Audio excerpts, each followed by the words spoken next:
Some people in Harlingen lining up along a sidewalk on a city block. All is one in protest of the murder of George Floyd. Channel 5's Rudy Milet is following the developments there. What is it looking like right now, Rudy? Well, Oscar, as you said, there is a group of people still out here on the sidewalk. It is slightly smaller than it was in the early afternoon when I counted around 120 different people over the first 3 hours of the protest. As you can see, the crowd is a lot thinner now, but the excitement from drivers passing by is still going, as is the excitement with the protesters here.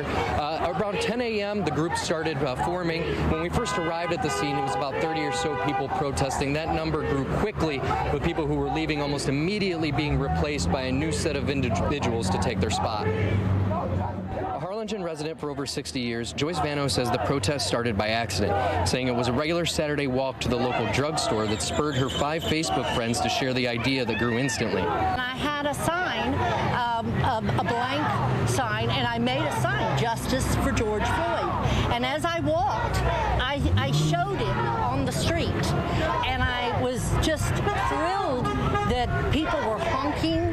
There were thumbs up, there were peace signs. It wasn't met with negativity.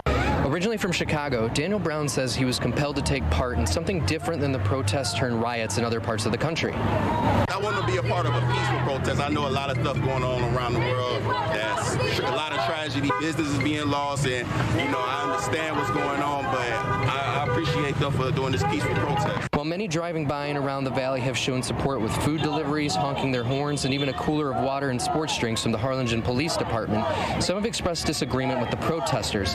One man driving up with a giant Trump campaign flag and parking his truck across the street for a few minutes before deciding to leave shortly afterwards. Retired police officer Jerry Freeman says the frustration he feels as both an African-American and a retired police officer is the reason he's here. No one hates a bad cop more than a good cop.